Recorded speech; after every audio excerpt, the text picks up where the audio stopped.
ఇక్కడ ASBL springs Pocharam మేమందరం residents ఇక్కడ ఇల్లు కొనుక్కొని ఈ అపార్ట్మెంట్ 2019లో స్టార్ట్ అయింది. మేమందరము 2023-25 ఏప్రిల్లో మాకు హ్యాండ్ ఓవరింగ్ స్టార్ట్ చేసిండ్రు. హ్యాండ్ ఓవర్ చేసినప్పుడు మేము అందరము 2 సంవత్సరాల మెయింటెనెన్స్, దీని building cost and moving charges ఒక 25,000, రిజిస్ట్రేషన్ ఛార్జెస్ అన్ని డబ్బులు at the time of hand ఓవరే పే చేసినాం. పే చేసినాక మాకు చాలా కన్స్ట్రక్షన్ క్వాలిటీ ఇష్యూస్ వచ్చినాయి.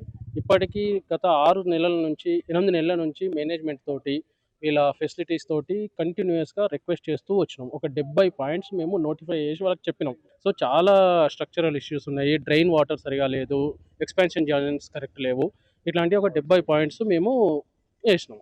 అండ్ ఇంటర్గా ప్రతి ఫ్లాట్లో construction qualities poorest of the poor, అంటే ఒక ఒక ఇంచు ట్యూబ్లైట్ పెట్టుకునే మూల కూడా దిగే పరిస్థితి లేదు. ట్యూబ్లైట్లు పెట్టినా పడిపోతున్నాయి. అవన్నీ ఉన్నాయి. అవన్నిటిని ఇంతవరకు రెక్టిఫై చేయలేదు. ఇవన్నీ రెక్టిఫై చేయకుండా మేము 2 సంవత్సరాల maintenance already at the time of hand ఓవరే పే చేసినాము.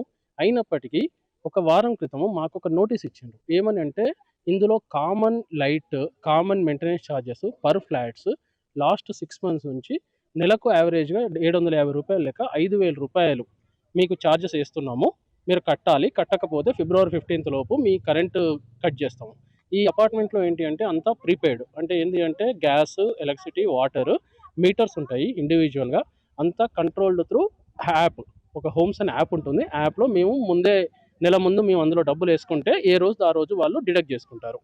సో వాళ్ళు ఏమన్నారంటే, మీరు కట్టకపోతే మీరు డిడక్ట్ చేస్తాము, కంప్లీట్ మీరు డిస్కనెక్ట్ చేస్తాము అన్నారు.